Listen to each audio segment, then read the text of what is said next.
na presença dos bons espíritos, que todos aqueles que perambulam pelas ruas possam encontrar não só o alimento material, mas acima de tudo o alimento que fortalece o espírito, e que todos aqueles que cometem crime possam estar na presença dos bons espíritos para sempre, hoje e para sempre. Abençoa o nosso irmão para expor as ideias, que ele seja inspirado, intuído, que as palavras dele cheguem fundo na nossa alma e que possamos realizar as trocas necessárias no diálogo fraterno para uma noite rica de aprendizado e de amor. Deus abençoe a todos nós. Pai nosso que estais nos céus, santificado seja o vosso nome. Venha a nós o vosso reino, seja feita a vossa vontade, aqui na terra como em toda parte. O pão nosso de cada dia nos dai hoje.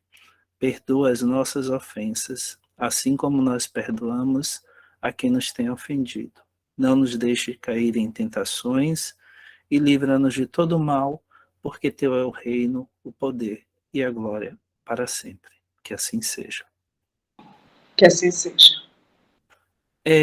Então, vou passar a palavra para Robson, sem mais delongas, que vai falar sobre o que é o Espiritismo, para a gente iniciar esse percurso do curso básico do Espiritismo, expressando a minha gratidão em nome da Casa da Fraternidade, dos mentores, a Robson, a todos vocês aqui, pela presença, pelo carinho e pela partilha.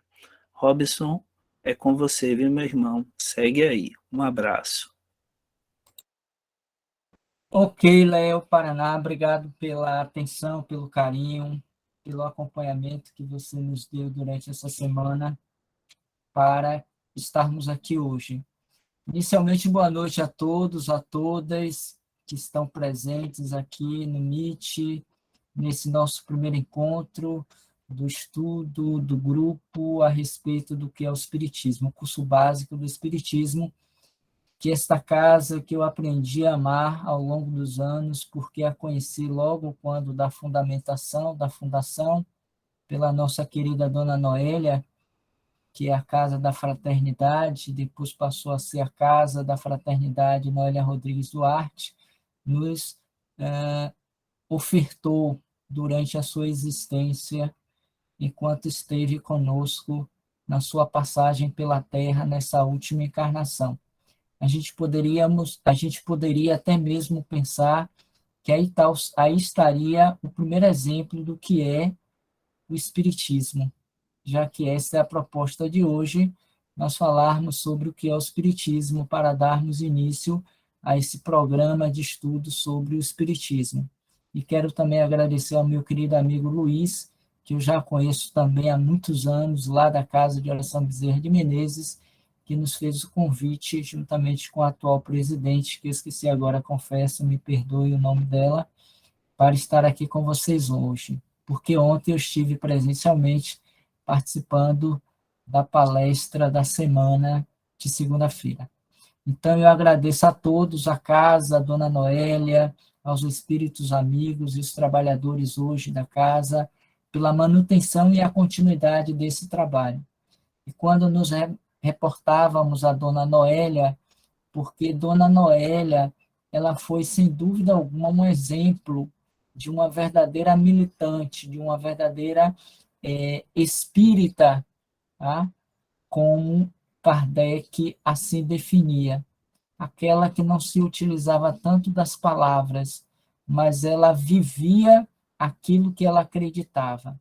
Mas eu queria também abrir um breve parênteses para pedir desculpas a vocês pelo meu atraso, por conta de que eu tinha dito a Luiz que eu estaria até às 7h30, precisamente, em uma atividade aqui na nossa casa, a Casa de Oração, que é o Evangelho da nossa mediúnica de terça-feira. E eu ia tentar sair um pouquinho mais cedo, mas eu não consegui sair em cima da hora. Então, fica aí o meu pedido de desculpas pelo atraso. Não é comum, mas acontece. Então, voltando, a proposta de hoje é nós pensarmos sobre o que é o Espiritismo. A gente poderia responder a essa pergunta sobre várias formas, de várias maneiras.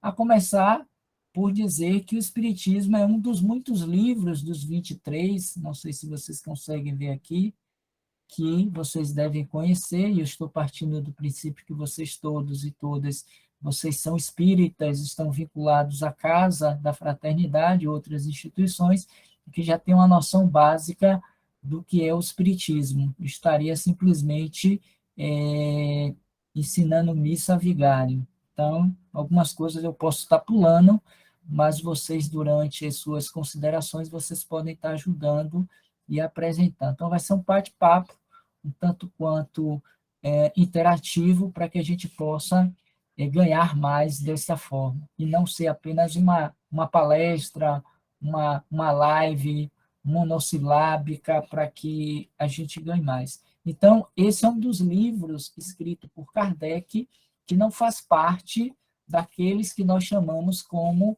obras básicas da doutrina, que é também do nosso conhecimento, em número de 5, ou Pentateuco Espírita, que iniciou-se com o Livro dos Espíritos e encerrou-se com a Gênese. São os 5 livros que Kardec, ele quase que anualmente, ele ia editando, escrevendo, sob a condução dos espíritos, da equipe espiritual que ali esteve dando esse assessoramento para que ele pudesse realizar aquilo que fora predito, aquilo que foi pensado, aquilo que foi determinado por Deus.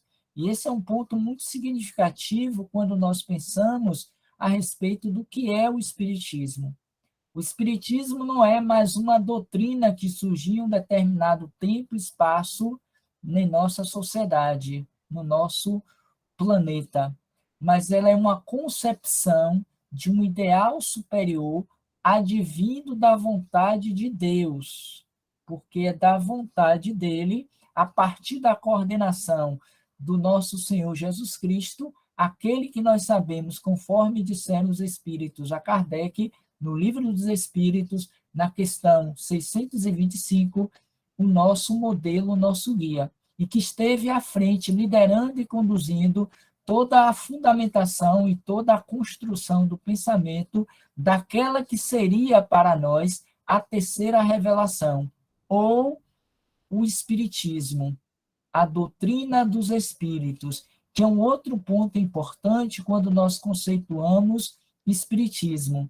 Não é uma doutrina de Allan Kardec, não é uma doutrina dos espíritas, mas uma doutrina dos espíritos, e que foi anunciada, que foi prevista, que foi trazida como uma proposta por Jesus à sua época, porque para falarmos de espiritismo, e acredito que seja do conhecimento de todos e de todas, nós precisamos remontar aquela época, voltarmos àquele período em que Jesus esteve conosco e que João, quando daquele momento último da grande ceia, que ele reunira os seus discípulos para dar as últimas instruções enquanto estava encarnado, ele trouxe como sendo mais uma dessas promessas dele para a humanidade,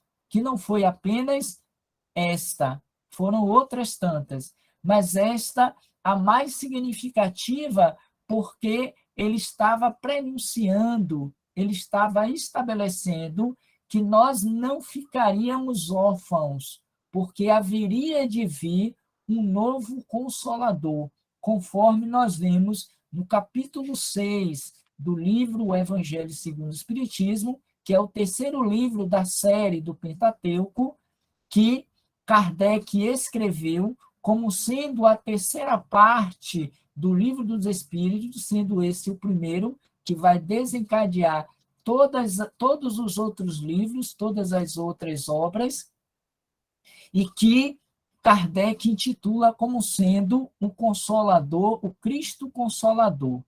E para mim, particularmente, depois do capítulo 17, o sede perfeitos como perfeito é o vosso Pai Celestial, esse é, para mim, particularmente, o mais significativo do Evangelho segundo o Espiritismo. Porque aqui Jesus coloca, no meu entendimento, toda a sua alma, toda a sua entrega, e ele nos diz que não nos deixaríamos órfãos, que haveria de vir um novo Consolador para nos lembrar, para fazer com que nós não esquecêssemos da sua mensagem e que pudesse trazer novas revelações, novas informações, a fim de que nós tivéssemos ainda condições de continuarmos seguindo na trilha do caminho do bem, do progresso, da evolução, a fim de instituirmos definitivamente ou implantarmos o reino de Deus na Terra, considerando, e é sabido por todos também, que o objetivo primário da vinda de Jesus entre nós foi justamente estabelecer as bases desse reino de Deus, que, conforme disse Jesus, o próprio, não se encontraria nem aqui, nem ali, nem acolá. Não estaria presente geograficamente em nenhum lugar, em nenhum espaço, geologicamente, fisicamente falando, mas que estaria dentro do coração de cada um de nós, porque a base do reino de Deus se fundamenta pela lei do amor, visto que ele, Jesus, considerou como sendo o mandamento máximo da lei: amar a Deus sobre todas as coisas e ao próximo como a si mesmo. E cada um, na medida da sua consciência, da sua disponibilidade interna, haveria de construir essas bases do reino de Deus através de uma vivência, de uma aplicabilidade daqueles ensinos que ele nos legou, nos ofertou naqueles breves anos em que ele esteve conosco, que, de acordo com a história, 33 para 34 anos. E, a partir daí, em percebendo que estava se extinguindo a sua passagem entre nós, fisicamente falando, ele então vai dizer, conforme nós encontramos em João, capítulo 14, versículos de 15 a 17 e 26. Eu peço a licença para poder ler a passagem, quando ele vai dizer assim: se me amais, guardai os meus mandamentos. E eu rogarei a meu Pai, e ele vos enviará outro Consolador, a fim de que fique eternamente convosco o Espírito de verdade, que o mundo não pode receber. E é interessante que esse Espírito de verdade é o mesmo que esteve à frente conduzindo toda a construção da doutrina dos Espíritos, que, segundo alguns dizem, é o próprio Cristo. Não existe ainda uma informação precisa, mas muitos acreditam que esse Espírito de verdade, sob a liderança própria do próprio Cristo, é que está conduzindo todo esse processo. Ou um conjunto de espíritos que trabalhou em torno da implantação daquele que seria para nós o Consolador prometido, a terceira revelação. Seja como for, o fato é que Jesus já anuncia que o Espírito de verdade, que o mundo não pode receber por conta do nosso estágio evolutivo, da nossa ignorância, da nossa falta de entendimento a respeito das verdades, porque não vê e absolutamente não o conhece. Mas quanto a vós, conhecê-lo-eis, porque ficará convosco e estará em vós.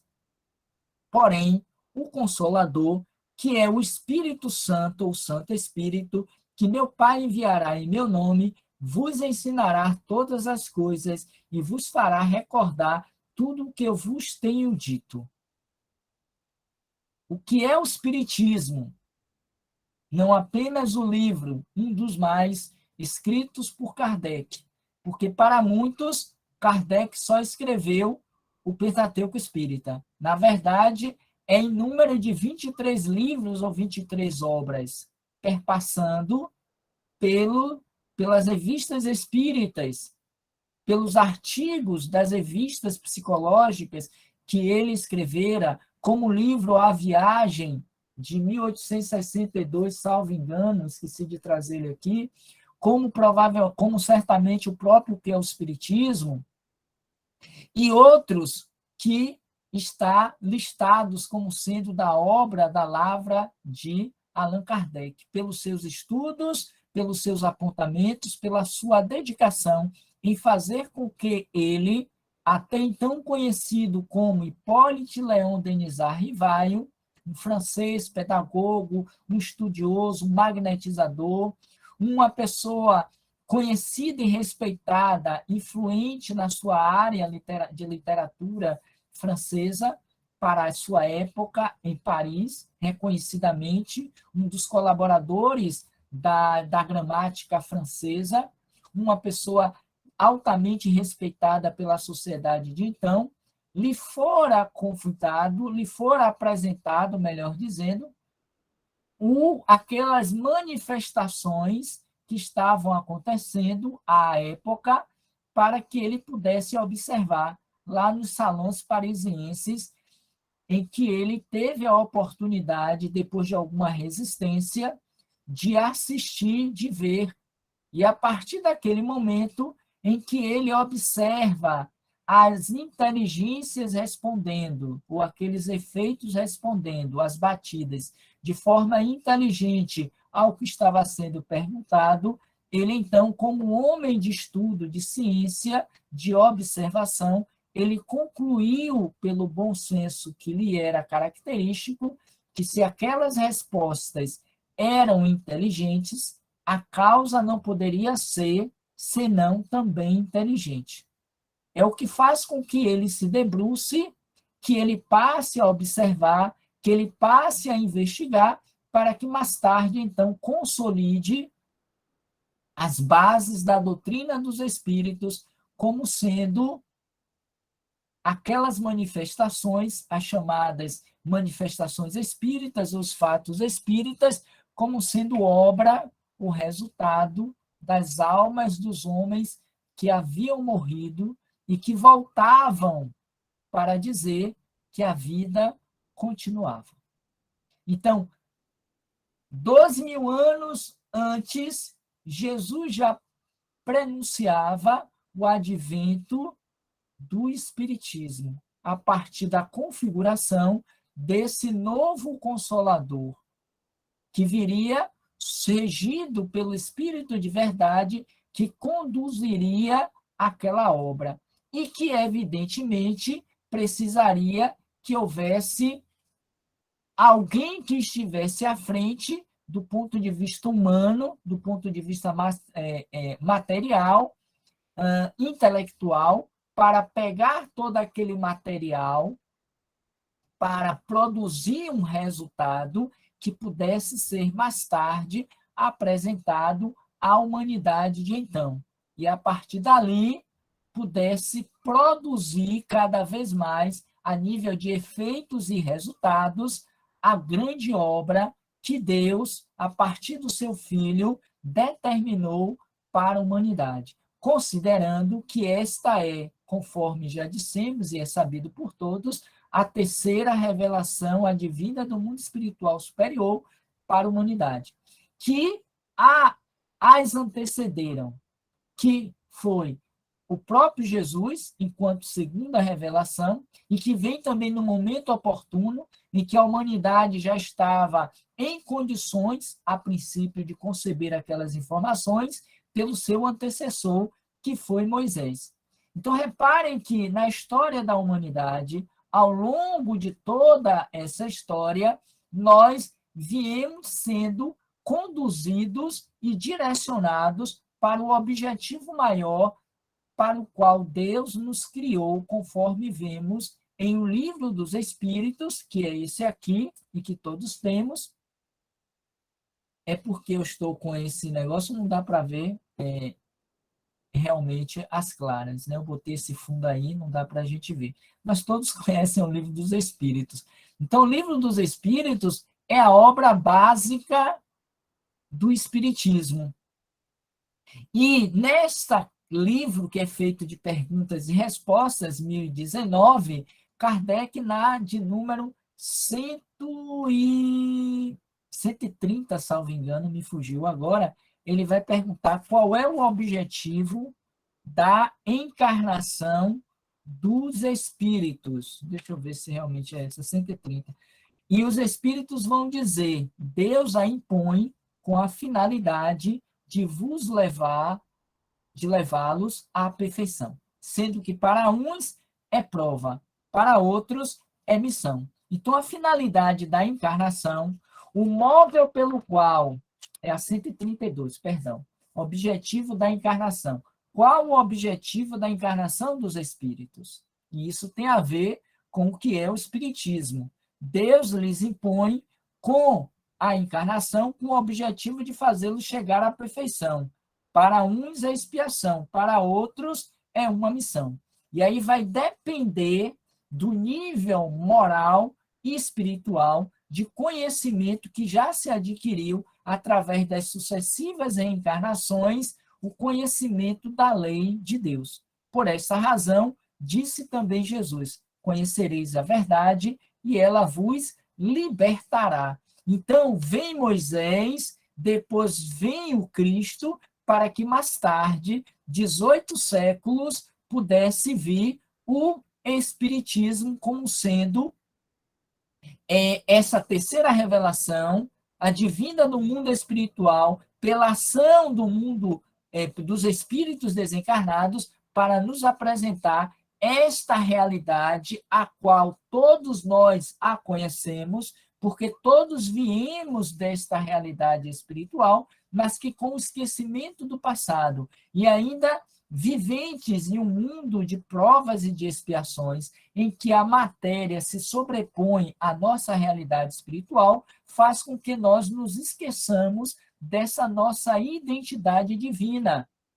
Então, foi preciso que, para que cheguemos à perfeição, foi preciso que nós fôssemos relembrados e que outras informações pudessem vir para colaborar e ratificar não apenas o que disse Jesus, a exemplo daquele memorável diálogo ou conversa que ele tivera com o doutor da lei Nicodemos a respeito do que era necessário para entrar no reino dos céus, em que em que Jesus dissera a Nicodemos que era preciso nascer de novo.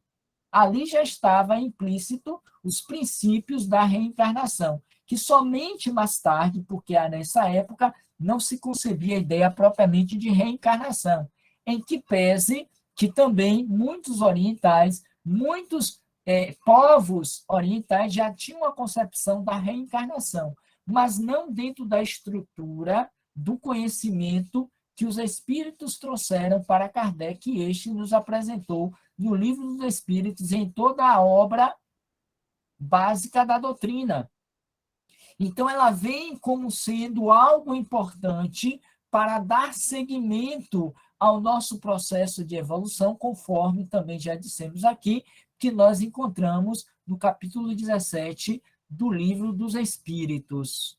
Então, o Espiritismo, ele pode ser considerado desta forma como sendo o seguinte: uma ciência que trata da natureza, conceitualmente falando, da natureza, da origem e do destino dos espíritos e de suas relações com o mundo espiritual, observando as consequências éticas e morais desta relação entre esses dois planos da vida.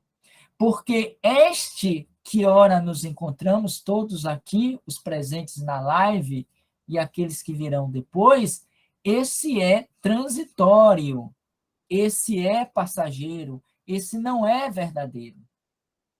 O nosso mundo real é o do espírito ou espiritual, no qual ou do qual viemos e para o qual retornaremos.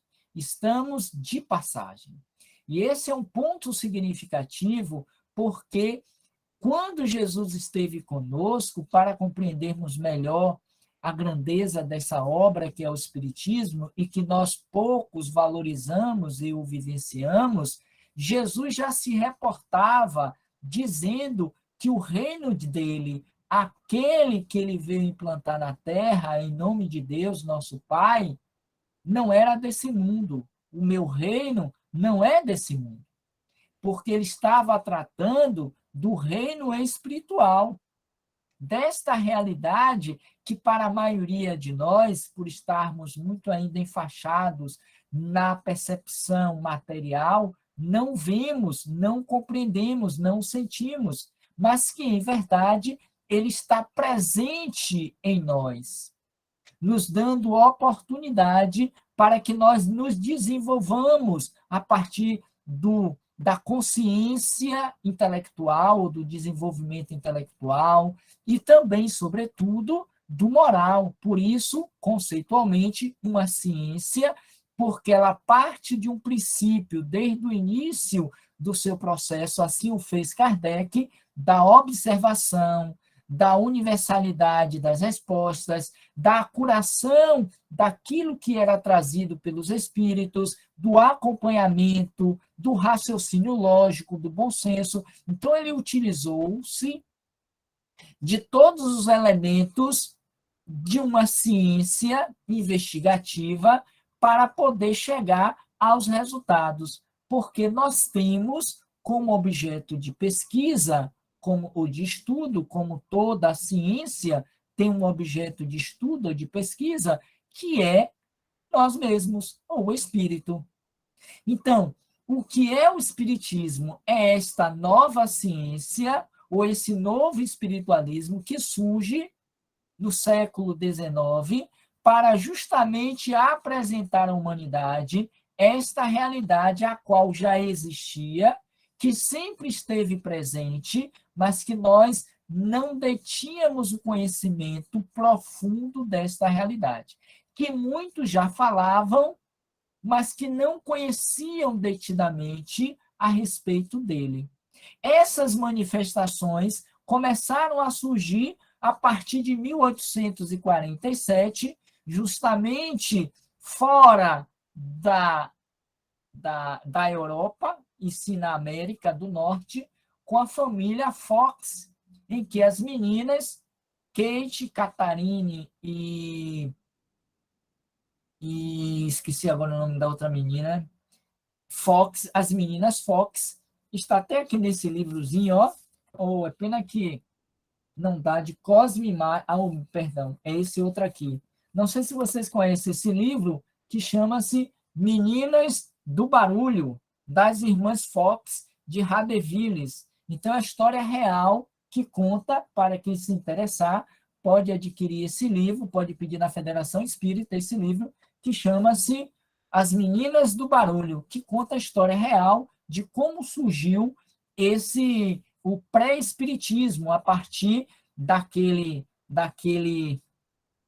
vendedor que foi morto e assaltado, morto, e o corpo dele ficou preso dentro da adega, na parede da adega daquela casa. As irmãs, a família Fox viveu ali e começou a haver alguns barulhos, surgiram alguns barulhos, e que essas meninas começaram a interrogar aquela. Primeiro começaram a ter medo, mas depois, como meninas ou crianças, começaram a conversar e o barulho começou a dar respostas reais. E dentro dessa realidade dos barulhos, elas começaram a escrever, a anotar, porque começou a estabelecer uma comunicação, e eu estou correndo um pouco por conta do tempo e dá espaço para que vocês também perguntem. Então, começou a ter aquele jogo de perguntas e respostas. Se for verdade, você bate uma vez, o seu defunto, o seu alma, né, o seu morto, e aí ele batia uma vez, se fosse sim, se fosse não, batia duas, e aí tinha esse jogo de conversação, e as meninas começaram a conhecer a história daquele defunto, daquele morto, que era um caixeiro viajante que passou uma certa feita ali por aquela região, bateu naquela casa, as pessoas que ali estavam o assaltaram, mataram-no e enterraram ele, ou prenderam ele nessa parede. Ele ainda estava ali, e aí aquilo começou a suscitar uma série de apreensões, de euforia também na cidade, e as meninas, depois a família precisou ter que sair, por conta do que estava acontecendo, e, enfim, aí foi o pré-espiritismo início, e a partir dali começaram a surgir, a partir da volta de 1854, mais ou menos por essa época, como o início da década de 50, começou a surgir uma série de fenômenos ou de fatos espíritas, em particular na região de Paris, né, na cidade de Paris, porque a época era a cidade-luz, onde para ser aceito teria que passar por ali, e que isso começou a chamar a atenção daquelas pessoas, daqueles homens e mulheres, que a princípio era apenas um entretenimento, um divertimento nos salões parisienses, até que foi chamado Kardec como um magnetizador, um estudioso, um homem de ciência. Ele surge para poder observar. Ele resiste no primeiro momento, não aceita aquele convite feito por os amigos dele, mas até que ele cede e vai ver o que estava acontecendo de fato. Então, a partir daí, começa, e esse espírito, que até então era conhecido no mundo, né, de batismo, como sendo Hipólite Leão Denizar Rivaio, ele começa a investigação, e somente mais tarde, antes da apresentação do livro, o Livro dos Espíritos, em 1857, no dia 18, e aí passa por uma série de processos, que o tempo não permite a gente se delongar demasiadamente, ele vai, então, trocar, porque o seu anjo da guarda, o seu bom anjo, dissera a ele que ele tivera uma passagem reencarnatória em uma determinada existência no corpo, lá como druidas, e um sacerdote druida, e ele era conhecido como Allan Kardec. Então, ele resolve fazer uma cisão entre o homem do mundo, um homem conhecido, importante para aquela humanidade de então, e assume o pseudônimo de Allan Kardec. Porque, a partir daquele momento, ele assume essa sua nova identidade como sendo o coordenador, o mediador, aquele que está ali para fazer a vontade do Pai, sendo o intermediário entre os dois planos, não como médium propriamente, mas aquele que vai codificar o pensamento dos espíritos e nos apresentar mais tarde o Livro dos Espíritos.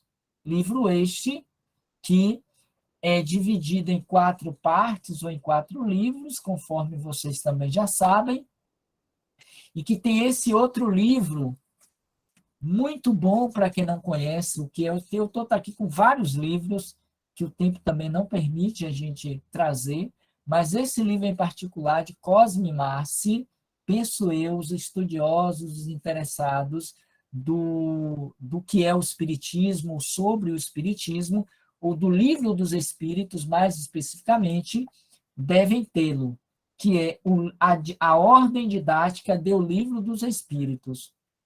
Aqui, Cosme Marci faz um estudo metodológico de todas as partes do Livro dos Espíritos, em que ele vai tratar todos esses 4 livros ou 4 partes, trazendo a quantidade de perguntas, qual o objetivo, como Kardec idealizou esse livro.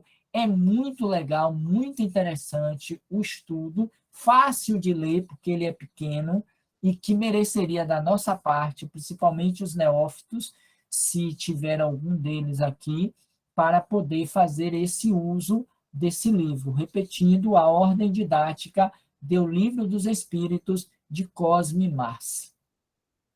Cosme Marci, para quem não sabe, é um estudioso da doutrina espírita, e ele tem um livro, ou ele tem um site muito interessante que chama-se Kardecpédia, né? Onde ele lança todo o material único e exclusivamente sobre Kardec. Está aí à disposição todo o material rico para que nós estudemos não apenas o que é o Espiritismo enquanto conceito, mas toda a obra que fundamenta o pensamento de Allan Kardec. E como de nós somos carentes desse conhecimento, nós que nos dizemos espíritas. Porque falamos de muitas coisas e esquecemos de estudarmos Kardec. E para a gente adiantar um pouco mais, a gente pode, então, dizer o seguinte, e eu pensei, eu não sei se o tempo vai permitir, mas eu pensei em trabalhar como o texto básico, como pano de fundo, esse texto que Kardec apresenta em Prolegômenos, que é a introdução, resumidamente, do que ele vai tratar nessa obra. Então, eu vou pedir licença a vocês, que eu vou estar entrando e saindo do texto, mas tendo ele como uma referência teórica para a gente entender o que é o Espiritismo. Nós vamos encontrar no Livro dos Espíritos, em introdução, as primeiras palavras de Kardec, quando ele diz Espiritismo, Kardecismo ou Espiritismo kardecista, é uma doutrina religiosa de cunho filosófico e científico, cuja principal crença gira em torno da constante evolução espiritual do ser humano, através das reencarnações. E uma coisa importante nós aqui trazermos para o grupo é que não dá para a gente falar o que é o Espiritismo se nós não partimos desse pressuposto, ou de alguns pressupostos, que são os princípios básicos da doutrina. Mas, em particular, não dá para seguirmos para os pressupostos se eu não acredito na sobrevivência, ou melhor, na existência do espírito. Kardec, ao escrever o livro dos médiuns, que corresponde à segunda parte, o segundo livro do Livro dos Espíritos, que é a parte científica da doutrina, em que ele vai pesquisar, estudar, ele vai investigar, ele vai perguntar, ele vai colher resposta, ele vai negar, vai refutar, ele vai concordar, ele vai transcrever o pensamento dos espíritos. Ele começa trazendo essa ideia. Há espíritos, e é importante que a gente pense nessa perspectiva.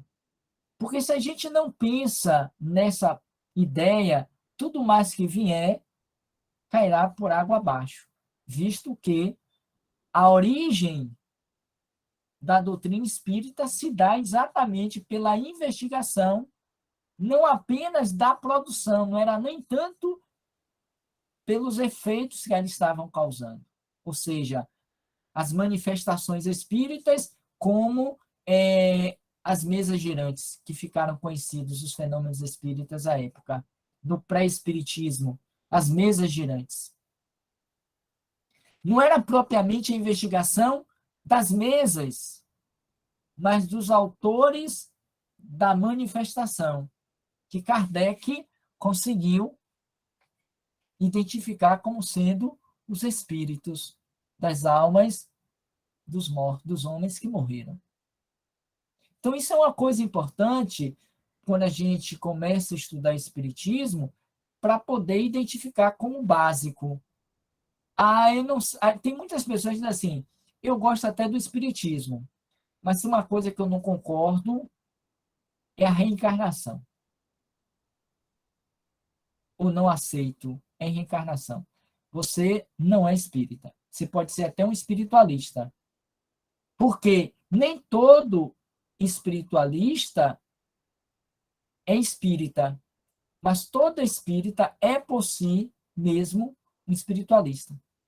Porque ele tem como base o princípio, a ideia da sobrevivência da alma, que é um dos pressupostos, é o segundo pressuposto básico da doutrina espírita. O primeiro é a existência de Deus, ponto. O segundo, embora necessariamente não nessa ordem, mas o segundo pressuposto é a crença na imortalidade da alma.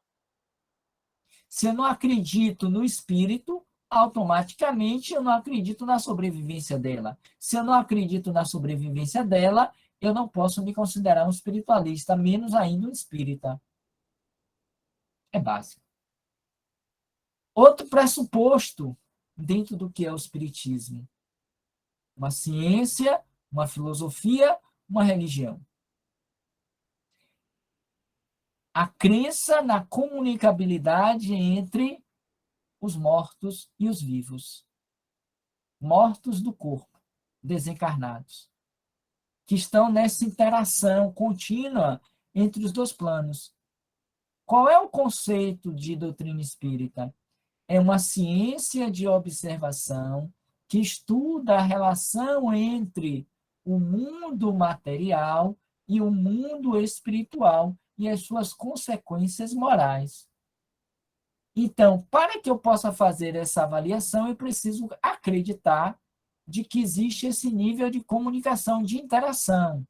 E a comunicação não se refere apenas pela palavra, mas existe a escrita, existem as influências, existem os encontros oníricos durante o sono. Então, são comunicações que se estabelecem, inter-relações. Eu preciso acreditar na pluralidade das existências, a reencarnação. Então, eu não posso me considerar espírita, ainda que simpatizante dele, e não acreditar na reencarnação. E muitos não adotam o espiritismo por conta dessa bendita reencarnação. Tá? E, por fim, a crença na pluralidade dos mundos habitados. Porque para a gente compreender a justiça de Deus, uma vez que Deus ele é justo, misericordioso e bom, eu preciso partir do pressuposto que a reencarnação existe. Porque somente ela é capaz de responder justamente e misericordiamente as coisas que nós vemos nesse mundo de meu Deus. Somente pelo olhar reencarnacionista é capaz de entender o que nos sucede, o que nos acontece. Então, o objetivo é nos trazer informações de qual é a nossa origem, qual é a nossa natureza, de onde viemos, para onde vamos. A doutrina espírita tem como mote, tem como objetivo nos responder a essas questões, que são questões primordiais e fundamentais para compreendermos a nossa realidade espiritual. Qual é a nossa origem? Qual é a nossa natureza? De onde nós viemos, para onde nós vamos, o que nós estamos fazendo na Terra? Todo espírita verdadeiro precisa se questionar a respeito dessas questões ou desses itens. Então, para a gente fechar a nossa fala, seria muito mais coisas a serem consideradas, e a gente pode, a partir de agora, interagir, só a título de reforço. Então, esses são os princípios básicos da doutrina, que nasce a partir de uma proposição crística, quando nos demonstra que ele pediria ao Pai que enviasse um novo Consolador, a promessa do Cristo, e ele surge exatamente 18 séculos depois, quando nós já estávamos maturados, as ciências humanas já estavam em condições, e mesmo que principiantes, mas de começar uma investigação, um olhar, um estudo, mas nem por isso, nesse tempo entre o Cristo e a doutrina, fatos não ocorreram de manifestações espíritas para sensibilizar aqueles homens e mulheres de então, das muitas épocas da humanidade, para esse olhar para a realidade espiritual, como aconteceu com Moisés na época, como aconteceu com o próprio Cristo, as revelações dos pitões, das pitonisas, dessa realidade espiritual, mas de uma forma mais categórica, mais sistematizada, surge com a doutrina dos espíritos. Então, é uma ciência que estuda essa relação com o mundo espiritual. é uma filosofia porque nos responde esses questionamentos, o tripé na doutrina espírita. E é também, não é unicamente a religião. Não como nós a professávamos antes da doutrina. Não a partir de credos, de rituais, de expressões externas, mas enquanto religião que nos liga, enquanto filho ao Pai, enquanto criaturas ao Criador. Porque Jesus disse também: vós sois deuses, brilhai a vossa luz. A luz do conhecimento, a luz do entendimento, a luz da vida. Porque na medida em que nós conhecemos a verdade, nós vamos nos libertando de mundos transitórios como esse. Então, nessa base dos princípios básicos, dentro dessas ideias aqui, rapidamente, em forma de pinceladas, nós podemos ter uma visão rápida do que é o Espiritismo, lembrando que Kardec, em 15 anos de estudo, antes de ter lá o AVC, o aneurisma cerebral, ele, e vindo a desencarnar, 31 de março, né, me parece que sim, ele tem esse processo físico, desencarna, e ele nos deixa essa coletânea de 23 obras que nos serve de base para o conhecimento literal, real, do que é o Espiritismo. Sendo que, para nós, 5 são considerados obras básicas. Mas não quer dizer que, com isso, não leamos e não estudemos essas outras tantas. O Livro dos Espíritos como sendo o marco inicial. E aí eu vou trazer cada uma delas dentro do seu tempo de edição ou de lançamento. O Livro dos Espíritos, na sua primeira feição, na sua primeira edição, em 1857. A segunda edição, 2 anos depois, em 59.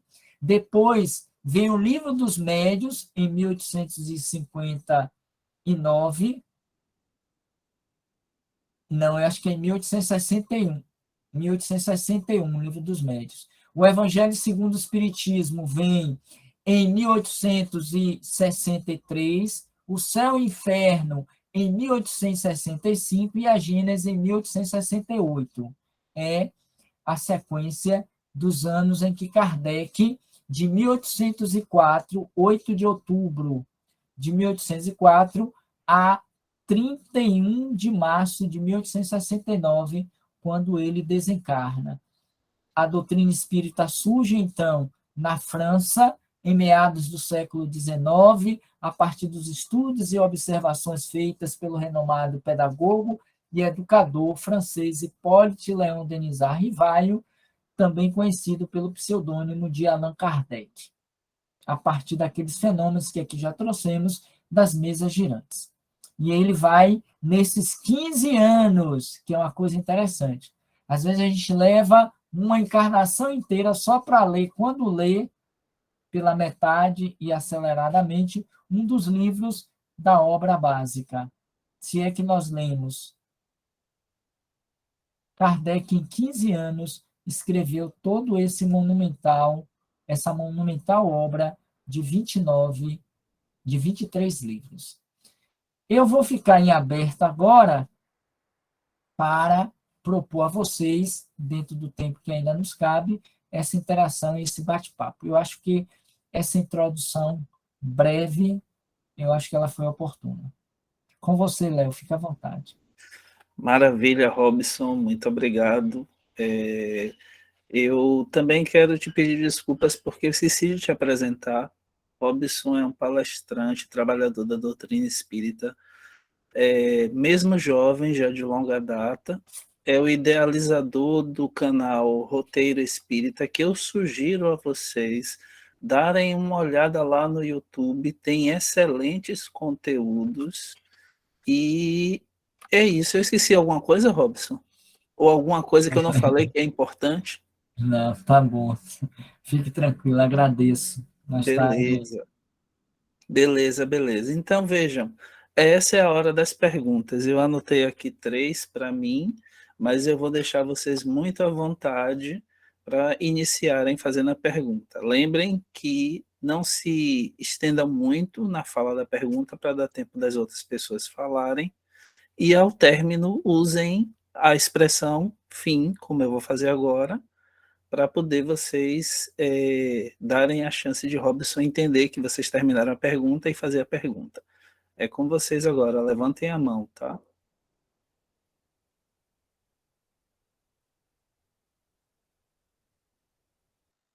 Bom, ninguém vai perguntar, eu vou lançar logo a minha, né?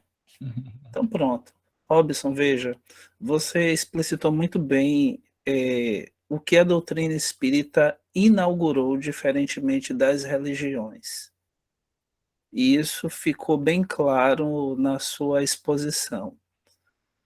O que eu queria saber é, para Robson, para a alma de Robson, o que é que tocou da doutrina espírita que as outras não tocaram? Fim. Uma boa pergunta, Léo. Né? O que é que tocou em mim para que eu pudesse ficar na doutrina espírita? Lembrando que a minha história na doutrina espírita é uma história que eu particularmente e presunçosamente digo que começou antes de eu ter encarnado. Eu não me tornei espírita, eu já era espírita, porque desde cedo, já nos primeiros anos, eu fiz uma escolha pessoal de me tornar espírita. Tive a grata oportunidade de ter conhecido, pelos meus pais, claro, já no início, antes de 10 anos, a Casa de Oração Bezerra de Menezes, a qual foi fundada por Dona Noélia, que mais tarde, anos depois, fundou a Casa da Fraternidade. E lá eu tive a alegria de conhecer pessoas à época, dentre elas a própria Dona Noélia, esqueci agora o nome do esposo dele, me perdoe, me fugiu agora, que juntos e com outras pessoas trouxeram a oportunidade que eu fosse evangelizado pelos evangelizadores de então, e eu fui crescendo na doutrina. Mas especificamente a sua pergunta em resposta, eu diria, o que mais me toca da doutrina é o seu arcabouço doutrinário. É o que verdadeiramente me faz aceitar a doutrina como sendo a minha doutrina de vida, porque sem ela, certamente, eu não seria o que eu acho que sou, embora não sendo nada, mas o pouco do nada que eu sou, eu agradeço o que eu deixei de ser, graças a Deus, eu agradeço a doutrina espírita.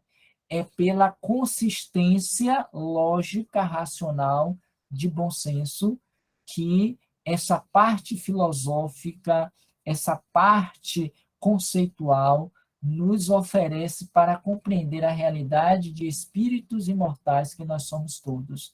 E qual é a nossa tarefa? Antes de começarmos, dissemos que estávamos no evangelho do nosso grupo mediúnico. E o texto de hoje discutido foi exatamente do capítulo 6, salvo engano, no capítulo 6, não, no capítulo 7, que é Bem-aventurados os humildes, bem-aventurados, é o homem inteligente na terra. Então, o item 13, é exatamente essa proposta. A doutrina espírita nos dá recursos e instrumentos para que nós nos tornemos homens e mulheres inteligentes no mundo, construindo o nosso patamar libertador, considerando que nós somos estrangeiros em um país distante. Então, assim, não sei se eu respondi necessariamente a sua pergunta, mas o que mais me toca na minha alma é o seu conteúdo doutrinário que me faz pensar, repensar, ressignificar os meus passos enquanto estou no caminho em busca da minha libertação espiritual. Eu uso muito essa expressão no canal Roteiro Espírita, já que você trouxe ele, mas traria de alguma sorte como propaganda. O nosso lema no canal Roteiro Espírita é Kardec na mente e Jesus no coração. Então, eu sou guiado com esse lema toda a minha vida: Kardec na mente e Jesus no coração. Então, eu espero ter respondido a sua pergunta. Respondeu, sim, maravilha, maravilha. Julie, Eu quando é queria só completar um pouquinho, né? Já que você falou do que te toca na doutrina espírita, e eu achei assim, sua fala foi perfeita. E o que eu acho mais lindo na doutrina espírita é que ela é para todo mundo, independente da evolução de cada um, sabe? E mesmo assim serve para todo mundo, né? O que eu acho lindo nela é que você pode não fazer, não ter dinheiro, não ter condição financeira nenhuma, mas você pode fazer a caridade, sabe? Eu acho perfeita a doutrina espírita, porque só depende da gente, não depende de quanto você tem no bolso ou no banco, sabe? É isso que eu acho lindo na doutrina espírita. Perfeito. Aqui o seu nome está como Luiz, mas eu não sei exatamente seu nome. Me diz aí, só para eu... Juliana, porque ela está Juliana. como médium de Luiz. Ah, tá. Esse é um fenômeno online que está acontecendo, ela é médium de Luiz. Tá certo. Que já levantou aqui a mão, peraí que eu passo. Júlio, né, Juliana? Eu acho isso também interessante. Se nós poderíamos ficar aqui à noite e a manhã toda, como eu disse ontem na palestra, só falando dessa questão, porque cada um foi tocado para estar na doutrina por um nível de necessidade. O meu nível de necessidade, claro que existem outros, mas todo o meu foco na doutrina é voltado para a divulgação da doutrina desde cedo. Minha primeira atividade, por exemplo, na casa de oração, e Luiz fez parte, nosso querido Luiz, foi a Biblioteca Maria de Nazaré, onde lá estavam os livros que nós arrumávamos, nós líamos, nós emprestávamos, um negócio pequenininho que hoje é a cantina da casa, né? Mas ali nós começamos estudando doutrina espírita e participando de outros eventos. Mas cada um tem a sua necessidade, conforme você bem trouxe, e que serve para todos nós. Fim. Eu também quero saber, Robson, aproveitando, já que Júlia falou de uma coisa importante, é imprescindível que todos sejam espíritas e por quê? Boa pergunta. Você faltou dizer fim, viu? Mas tudo bem. Verdade, fim. É que até então nunca tinha participado de um grupo que tivesse de dizer fim no final, mas tudo bem. Brincadeira. A sua pergunta é bem interessante, Léo, porque nos faz pensar, nós espíritas, ainda pelo nível de conhecimento e entendimento que temos sobre ela, que todos devem ser espírita. E os espíritos dizem que seria impossível que isso acontecesse. Pelo nosso estágio evolutivo, por uma questão de cultura, por uma questão de conhecimento teórico, de aceitação das bases.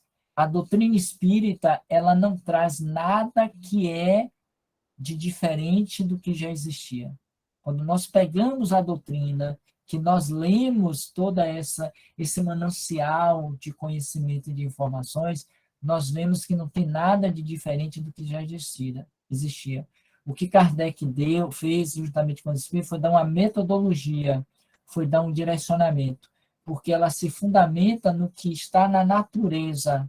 Então, quando a gente fala de existência, só para pegarmos os 5 tópicos dos princípios básicos, quando a gente fala da existência de Deus, quando a gente fala da imortalidade da alma, quando a gente fala da comunicabilidade, dos mundos habitados, da reencarnação, não tem nada de novo. Não foi com a doutrina espírita que surgiram os fenômenos espíritas. Ele só deu uma metodologia, ele só deu uma convenção, digamos assim, para aqueles que quisessem acompanhar ou acreditar. Reencarnação, tem muita gente que acredita, mas cada qual com a sua concepção. Então, não é por aí.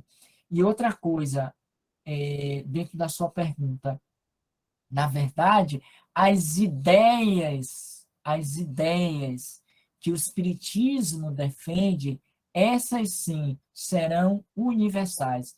Todas as religiões haverão de trazer isso dentro dos seus fundamentos. cada qual da sua forma, dentro da sua estrutura, dentro da sua concepção, como vemos hoje o Papa, né, o Papa Francisco, trazer conceitos dentro da sua realidade religiosa que muito se assemelha, se aproxima com o pensamento da doutrina espírita. E, recentemente, eu assisti uma live de um padre muito famoso, né, uma que a gente chama de uma palestra show, em que ele estava fazendo a sua homilia, eu nunca tinha ouvido. Eu disse, deixa eu ver o que ele está dizendo.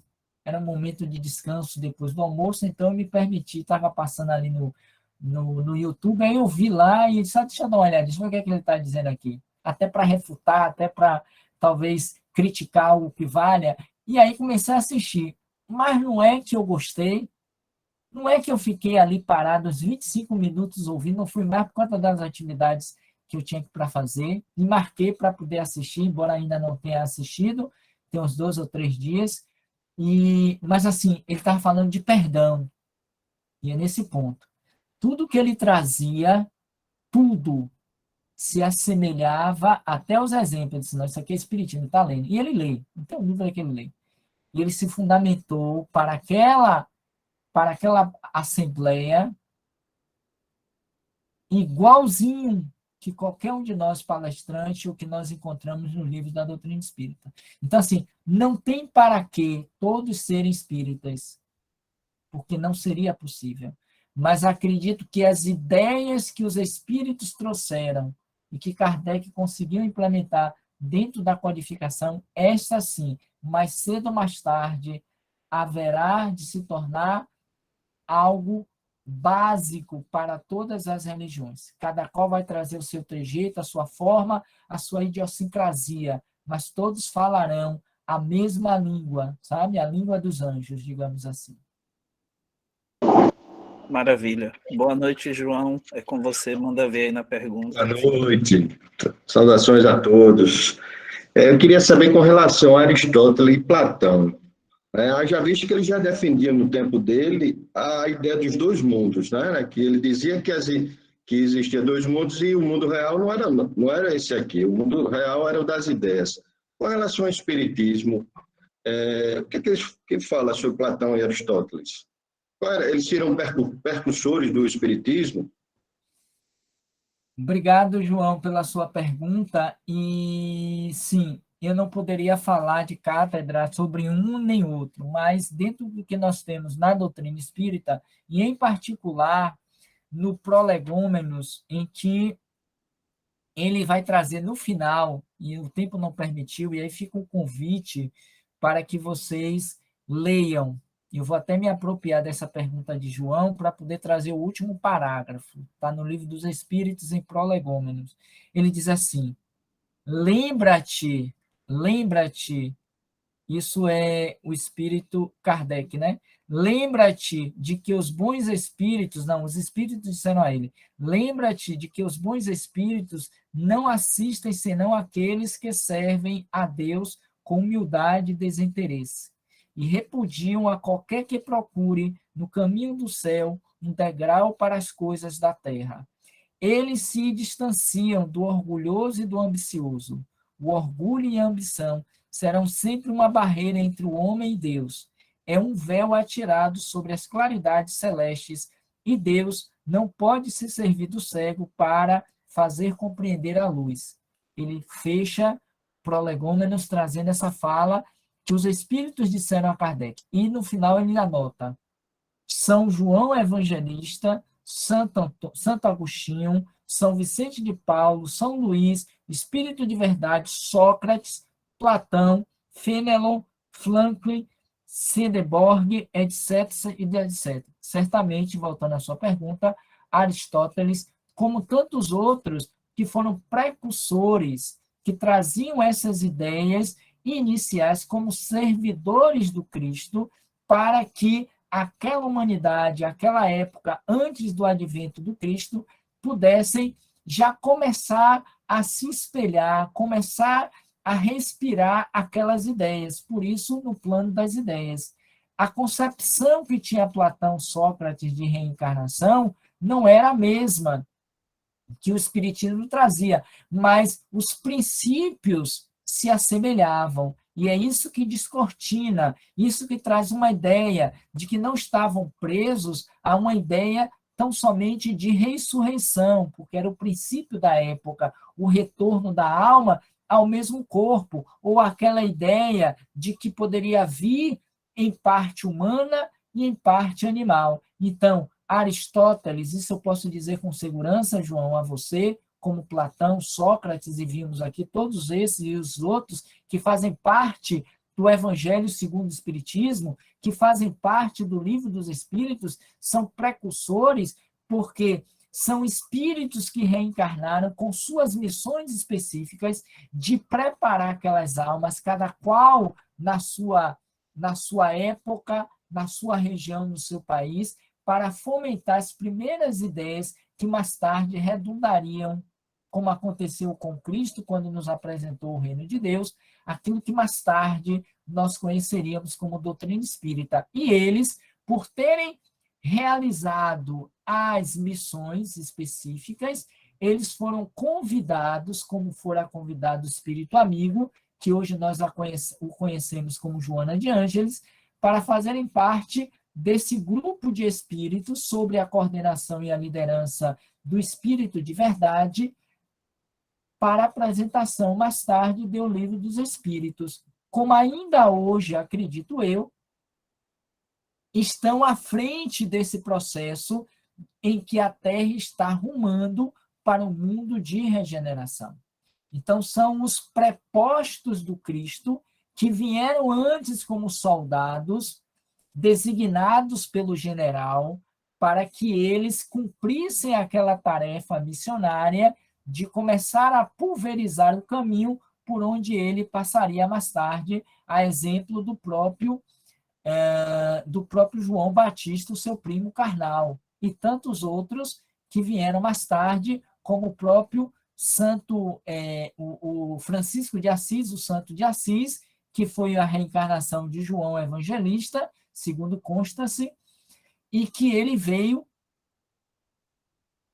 dentro da proposta do Cristo, reconstruir a igreja. Eu acho que todos conhecem essa passagem, em que ele ouve uma voz que lhe dizia, lhe pedia: Francisco, reconstrói a minha igreja, que a princípio acreditava ser a de São Damião, aquela lá que tinha sido destruída por conta da guerra, da qual ele participara, lá em Francisco, em Assis, melhor dizendo. Ele vai lá e constrói. Na medida que ele está construindo a parte física, ele entende, por ter dado o salto, que a igreja era trazer os ensinos do Cristo, a sua mensagem de amor para aquelas almas. E aí ele não precisou mais continuar construindo a parte física da igreja. Espero ter respondido, mas se alguém quiser contribuir, fiquem à vontade, viu? Maravilha, maravilha. Robson, como é que eu sei que a doutrina espírita ou qualquer outra religião, filosofia, ciência, é um caminho certo para se seguir? Fim. Não, eu estou pensando, estou pensando aqui, essas são perguntas que precisa de respirar um pouquinho para tentar pensar. O que eu poderia lhe dizer nesse sentido, Léo? Isso vai muito do foro íntimo de cada um. Necessariamente não é o espiritismo, enquanto instituição religiosa, movimento espírita. Nós não temos que ser necessariamente espíritas, conforme já dissemos. Cada qual deve buscar dentro de si a sua identidade religiosa para fazer o seu caminho até Deus. Nesse particular, eu me lembrei aqui de uma história muito antiga, uma história que ficou nos anais da minha história no Espiritismo, na Casa Espírita, que nós coordenávamos um grupo mediúnico. Acho que foi o primeiro grupo mediúnico que eu coordenei na Casa de Oração. Já perdi as contas de tanto tempo. E que lá para as tantas é um grupo enorme que nós participávamos. E depois de um tempo apareceu uma menina que tinha uma mediunidade muito, aspas, forte, muito presente, ela tinha todo aquele trejeito de um trabalho mesmo de espíritos pesados, carregados, e ela ficou lá durante um tempo, mas ela vivia em um conflito muito grande. E ela um dia chegou para mim e me disse qual era o conflito dela. Ela sabia que ela era médium, que ela precisava trabalhar a mediunidade, mas ela entendia que não era na casa espírita, não era no espiritismo, e sim no candomblé. Na Umbanda, melhor dizendo, na Umbanda. E ela ficava em um conflito se ela deveria ou não ficar ali. Porque todos os espíritos que ela lidava, na maioria, se não todos, eram espíritos ligados a essa denominação religiosa, essa seita, como queiram. E dentro daquele seu conflito, ela veio pedir ajuda enquanto coordenador. E eu fiz ver a ela, naquela época, que se a sua alma pedia para seguir aquela outra denominação, que ela fosse feliz e fizesse muito bem o trabalho dela, porque ela estaria também lá servindo a Deus, servindo aos espíritos e trabalhando mediunicamente. E que não precisaria obrigatoriamente ser espírita médio de uma casa espírita. Assim como depois dela, outros tantos, seja nos atendimentos fraternos que nós fizemos, seja ainda também em trabalhos mediúnicos, pois que me vem aqui uma outra pessoa que igualmente vivenciou esse drama e veio conversar comigo, e eu já não estava mais coordenador, e eu lhe aconselhei seguir a mesma devoção que aquela sua alma pedia, e ela viajou para o Rio, foi São Paulo, e lá hoje ela exerce muito bem a sua função, né? Fez o trabalho, e hoje ela é uma mãe de santo, me parece, enfim. Ou seja, Léo, eu acho que eu não me fugi da sua pergunta, senão depois você me diz, mas eu penso assim, isso é do foro íntimo. Ser espírita é uma necessidade da alma, que pode ser o que era, na verdade, que é para mim. Eu, enquanto espírita, pelo que eu me recorde, nunca chamei ninguém para ser espírita. Nunca fiz proselitismo de espiritismo. Nunca, defendi espiritismo. Porque eu acho que a doutrina espírita ela não precisa ser defendida. Ela é, ponto. Ela não precisa de nós. O que nós precisamos é dela. Aí sim. E, em particular, viver a mensagem da doutrina. Então, se você tem uma necessidade de seguir o seu caminho religioso por vias católicas, evangélicas, quantos são os que saem da casa espírita? E na pandemia foram muitos que saíram do espiritismo, porque estavam fechadas as casas, e foram para o evangelismo, que encontraram, e eu ouvi isso de muitas pessoas dizerem isso, e estão bem satisfeitos, na católica pela mesma forma, e dentre outros segmentos religiosos, ou até mesmo ser ateu. Eu penso que se você está cumprindo com os seus desígnios, o seu chamado, né? Em terapia, em psicologia, fala muito dessa questão do chamado. Se você está cumprindo com o seu chamado, o seu dharma, para os hindus, para os orientais, o seu dharma, siga-o, porque o seu destino passa por aí. E não tenha medo de ser feliz. O espiritismo nem torna ninguém santificado, nem vai endemonizá-lo, seja durante a encarnação, seja depois dela.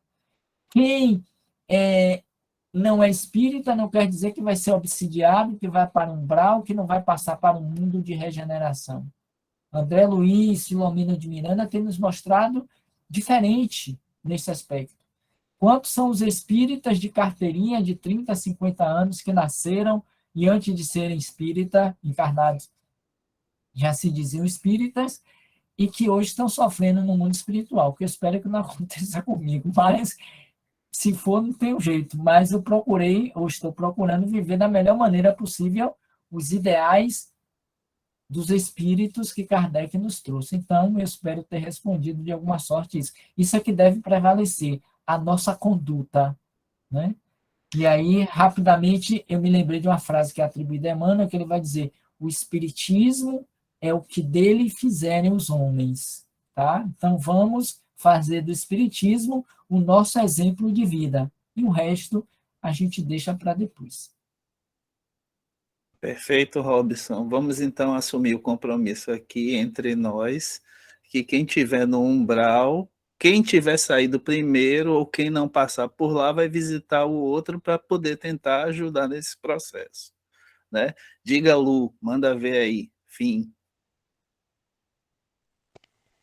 Boa noite a todos. Eu queria parabenizar o nosso palestrante pela oportunidade de estar aqui com a gente e estar compartilhando todos os ensinamentos.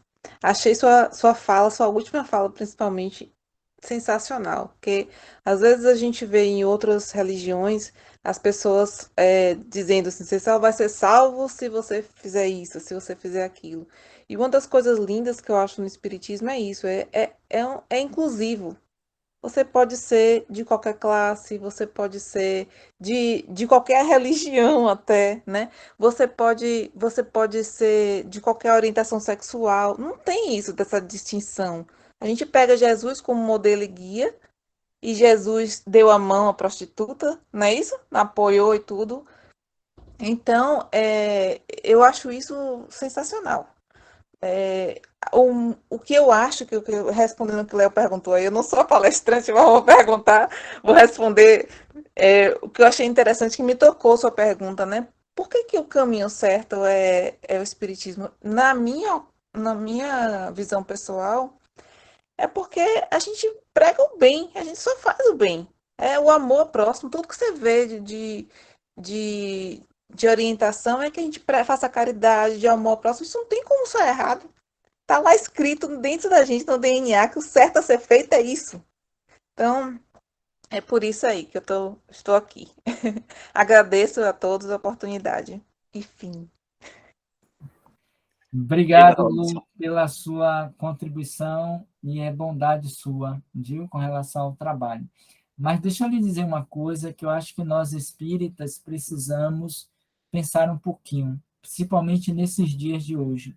Quando Kardec diz que o espiritismo não é necessariamente uma religião, no sentido da sua estrutura, né, clerical, da sua concepção de dogmas, de rituais, de procedimentos externos. É uma doutrina que deveríamos viver internamente. E eu sempre gosto de trazer uma fala que está lá no livro Boa Nova, de Humberto de Campos, por Humberto de Campos, por Francisco Chico Xavier, me parece que esse autor, em que ele vai, no diálogo com Joana de Cusa, ele vai dizer, Joana, os templos são de pedras, e um dia todos eles cairão, ruirão. Eu vim plantar a fé viva no coração dos homens. Quando essa fé viva estiver no coração dos homens, já não precisaremos mais das igrejas, dos templos, das casas espíritas. E no final, ele diz para ela, que estava atormentada e conflituosa com relação ao procedimento do marido em relação ao próprio Cristo, que era contrário. Ele diz assim, Joana, volta para casa e ser fiel, porque o pensamento dela inicial era abandoná-lo, seguir Jesus, largar tudo, né? Como a gente diz, chutar o pau da barraca, com perdão da expressão. Mas ele diz assim, eu não quero você agora dando esse testemunho. Você dará, como realmente a própria história dela nos narra. Agora eu quero que você volte para casa e ser fiel. Cumpra com seus desígnios de mãe, de mulher, de esposa. Aguarde no tempo, porque isso também passará. E ela cumpre o pedido de Jesus e consegue se libertar tempo depois, porque ele vem a morrer, e ela então teve a oportunidade de seguir Jesus e dar o grande testemunho na cruz, juntamente com aqueles dois filhos, que segundo o próprio Divaldo, um era ele e o outro era o tio Nilson, para quem não sabe dessa história. Está lá em Humberto de Campos, por Chico Xavier. Mas o que é que eu quero trazer para você, Luciana, a partir da sua fala? É que nós espíritas, e não a doutrina, o movimento espírita está igrejificando o espiritismo, a doutrina, o movimento. Com muitos rituais, muitas seitas, muitos procedimentos exteriores, principalmente no que diz respeito à questão dos fenômenos, da mediunidade. Então, embora não devesse, mas é o que mais nós temos feito. E esta caridade, muitas vezes, é uma forma que nós temos de fazer com que o ego, a vaidade, esteja à frente da própria ação em si, dentro daquela ideia da parábola do óbolo da viúva. A gente faz caridade, muitas vezes, para sermos vistos e louvados e reconhecidos. Mas não é pelo coração puro, límpido, de cumprir com a obrigação da consciência e do coração, como fez a viúva do óbolo da viúva, né, da narrativa. Então, assim, se nós não tomarmos cuidado, a doutrina espírita, se ainda não está, muito em breve tornar-se-á tal qual essas outras que nós combatemos. Porque existem muitos procedimentos, muita rigidez, muito autoritarismo, muita competição, sabe? Muito poder, e que isso tem diminuído a vivência da mensagem dos espíritos. Não é sem outra, só para ratificar e finalizar, não é sem outra que os espíritos desencarnados, a exemplo de Filomeno de Miranda e outros tantos, têm continuamente nos trazido livros romanceados referentes a espíritos espíritas que retornaram falidos na sua última encarnação. O próprio André Luiz, à sua época, dizia que a maioria de nós, espíritos encarnados, não éramos considerados completistas. Para aí você vê perturbações na casa espírita, perturbações espirituais, aconteceu na casa espírita, e tantos outros em que nós nos deixamos arredar pelos processos do poder, da matéria, nos deixando levar também sob a ação da fascinação e da obsessão por esses espíritos. É válido, mas a gente precisa também considerar esse outro aspecto. Claro que disse Jesus, a cada um segundo a sua obra, e nós estamos aqui para julgar, mas sem dúvida nenhuma é um caminho que pode nos servir, por isso que não serve para o outro. A medicação não é para o outro, mas para mim, enquanto ensinamentos que a doutrina nos traz. Enfim. Perfeito, Robson. Vou passar a palavra para meu irmão Paulo agora, lembrando a todas e a todos que as perguntas estão encerradas por conta do horário. E aí, a última palavra agora de pergunta é de Paulo. É com você, Paulo. Fim. Pronto, boa noite a todos, boa noite, Léo, boa noite, Robson. Eu vou tentar ser pontual por conta do tempo. Queria pedir desculpas da minha ausência na reunião passada, que eu saí, né, abruptamente, meu telefone descarregou. Eu estava no carro e eu não tive tempo mais de colocar para carregar. Meu atraso também nas reuniões, eles possivelmente acontecerão porque eu tenho um compromisso também antes, mas eu vou tentar chegar no horário. Robson, parabéns, eu vou reforçar aí as palavras de Juliana e de Luciana. Parabéns pela abordagem, uma abordagem simples, cautelosa, profunda, de fácil entendimento, né? Eu tô assim, tô em concepção, não estou nem engateando, né? E é um prazer essa oportunidade que eu estou tendo, agradeço a Deus, né, e a todos presentes aí, a oportunidade que eu estou tendo nesse aprendizado, nesse início de aprendizado, apesar de já frequentar há algum tempo o Centro Espírita. Mas hoje eu estou frequentando e estou atuando de uma forma diferente. E, com certeza, esse aprendizado está sendo e será muito importante para a nossa vida, né? Para a minha vida e para a vida de todos.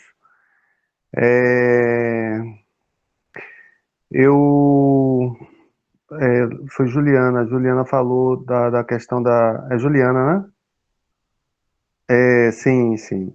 Juliana falou na questão da caridade, né? O que que aproximou a gente, o que que aproximou Juliana, o que que me aproximou, né, do espiritismo.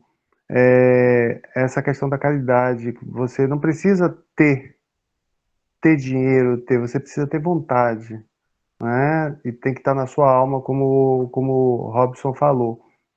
Tem que vir na sua identidade, né? Você se identificar. E a gente fazer o bem, isso é muito gratificante, tá? Eu queria fazer só uma pergunta. É, Dentro da leitura que eu fiz, que foi passado, né? O que é o Espiritismo, eu entendi essa questão do Espiritismo e da espiritualidade, né? Que todos nós temos a espiritualidade, né? Seja qual for a religião. Mas o espiritismo, o espírita, ele é espírita. Eu vi ao longo da leitura, quando fala assim de um visitante de Allan Kardec, que ele cita uma expressão, me corrija se eu estiver errado, de adversários. Eu entendi isso perante as outras religiões. Se eu estou correto na minha abordagem, eu queria que você me explicasse, né? O porquê. Fim.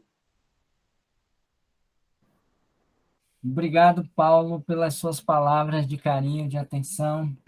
Espero que a gente possa realmente sair daqui reflexivos e predispostos a mudanças de dentro para fora, mediante que os espíritos nos trouxeram nas bases da doutrina. Evidentemente que, por mais que tenhamos falado ou que falássemos, ainda é pouco. No que se refere a essa sua questão relativa a essa expressão adversários, é uma atitude, é uma ação que Kardec, é uma expressão que Kardec se utiliza para denominar aqueles que lhe eram, à sua época, dentro e fora do próprio Espiritismo, os seus opositores. Ele não os considerava como inimigos, mas como adversários, porque estavam em lados opostos, trazendo concepções que ele respeitava, que ele anuía, mas que ele buscava, dentro dessa adversidade, ele buscava defender aquilo que ele acreditava, assim como o outro. Sendo que muitas vezes esses adversários, como ainda hoje nós os encontramos dentro dos arraiais doutrinários espírita, eram aqueles que usavam, muitas vezes, de atitudes de desrespeito, de ignorância, de ações não caridosas, dentro da expressão que você também trouxe, e que os outros trouxeram também, né, de uma forma não ética, e isso fazia com que o próprio Kardec sentisse, porque como humano, e como aquele que estava recebendo toda a carga de improspérios, de contraditas, de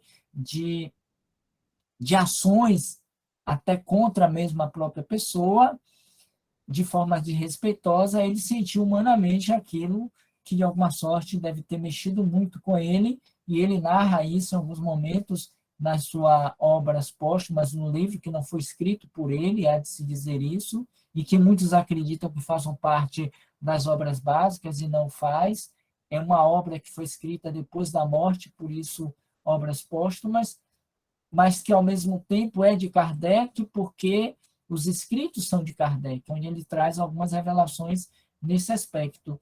Os contraditores, os opositores, aqueles adversários que eram renitentes, que eram causuístas, que eram sofistas, e por aí vai. Por uma atitude de caridade. E aí a sua fala, assim como a de Juliana, a menina que agora esqueci o nome, Luiz, que está com o Luiz, né?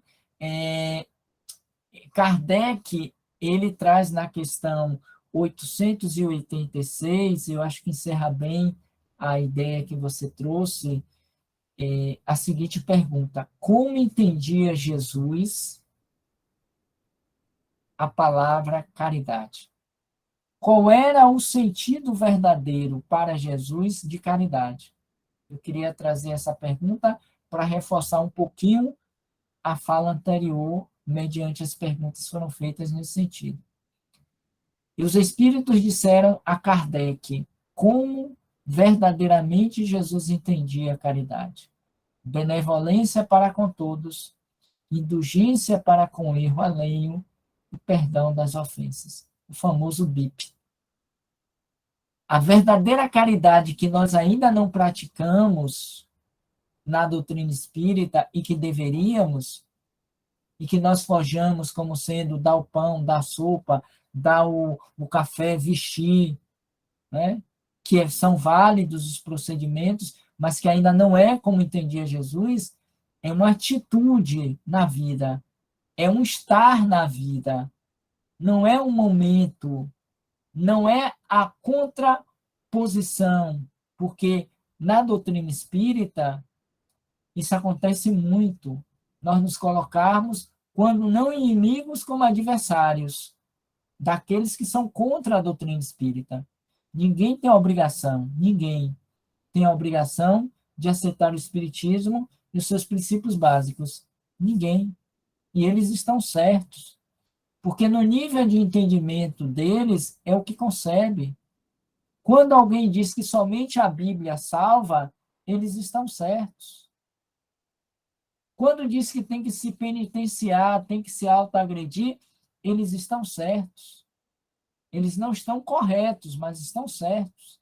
Porque o nível de entendimento, onde eles conseguiram chegar dentro da concepção do entendimento de Deus, é aquele da sua justiça e do seu amor.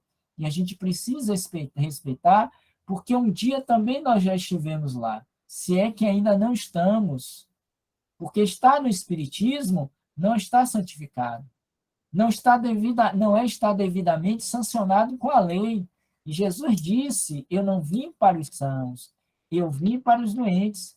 E sem dúvida nenhuma nós somos aqueles que mais temos comprometimentos com a lei. Somos os maiores adversários de Deus. Por isso que eu, Espírito Robson, conforme vós me reconheceis, eu estou desde antes de encarnar no Espiritismo. Não é porque eu sou espírito melhor do que vocês que chegaram agora, que ainda está na convicção, né, conforme você próprio mesmo disse, Paulo. É porque talvez eu seja, dentre todos, mais comprometido com a lei. Diz: se essa criatura não entrar antes disso, não começar a conhecer lá em cima e ser jogado logo dentro da casa de oração, é mais uma encarnação perdida. Então, vamos tentar salvar essa criatura, amarrando ele mesmo, sabe, de todas as formas, tirando todas as possibilidades, para, quem sabe, um dia, pouco a pouco, libertá-lo e dar a ele corda, como a gente dá com os nossos animaizinhos de estimação, quando a gente vai sair para passear com eles, que a gente segura, libera, depois puxa, vai naquele controle, né? Então, é mais ou menos assim. Então, os adversários, voltando à sua pergunta para encerrar, são todos aqueles que estão de forma oposta àquelas ideias. Mas isso não quer dizer obrigatoriamente inimigos.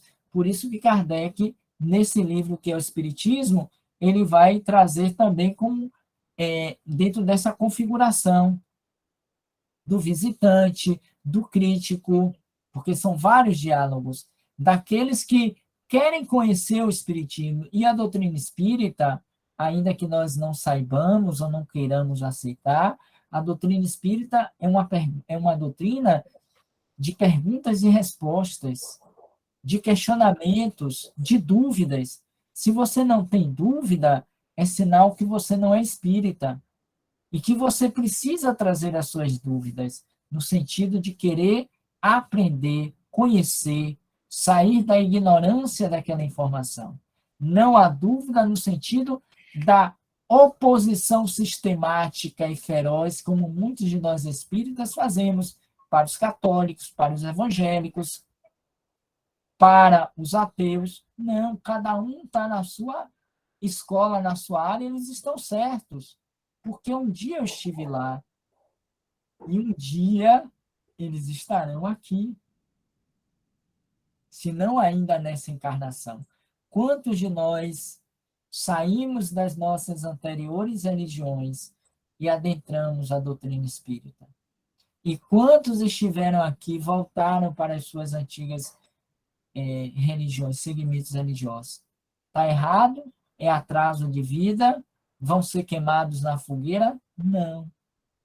Estão voltando àquilo que lhe é conhecido e concebível pelo seu grau de entendimento. Por isso, sobretudo, a doutrina espírita nos propõe respeito à escolha religiosa de cada um de nós. Fora da caridade não há salvação, é o lema da doutrina, mas é fora da caridade como entendia Jesus. Benevolência para com todos, indulgência para com o erro alheio e perdão das ofensas. Porque se não for dentro desse tripé, nós ainda não somos caridosos. Sim. Perfeito, Robson, perfeito, Paulo. Bom, queria expressar a minha gratidão a todas, a todos, em especial a Robson, por dedicar o tempo em dividir seu conhecimento de uma forma integralmente leve, suave, harmônica. E eu quero, em nome da Casa da Fraternidade, dos encarnados e dos desencarnados, te agradecer e agradecer a todos aqui. Vocês terão exposições e aula com Robson em outra oportunidade, em outras oportunidades, e a gente vai conversando. A gente se encontra na próxima terça-feira. Eu vou fazer a prece e desejar que vocês mandem um tchau carinhoso, um coraçãozinho aí para Robson, como forma de gesto afetivo e É que eu vou harmônico. gravar, vou tirar foto. Vai lá, todo mundo aí. Ok, obrigado, carinhosamente eu devolvo para vocês o meu coração, não sei se está bem feito, mas é o que eu pude Importante é o fazer. sentimento.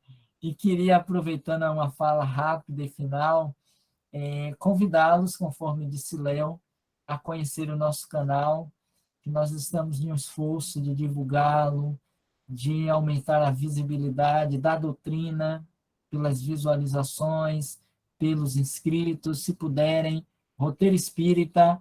A palestra de ontem, eu estava aqui hoje à tarde, já editando para colocar no nosso canal, está no canal do Facebook, na página do Roteiro Espírita, embora também esteja aí na Casa da Fraternidade. Então, nós levamos todos os nossos trabalhos para a página do Facebook, ou do roteiro, ou do Facebook, ou do YouTube, que é o normal, fica lá gravado. Nós temos uma série de playlists bem interessantes.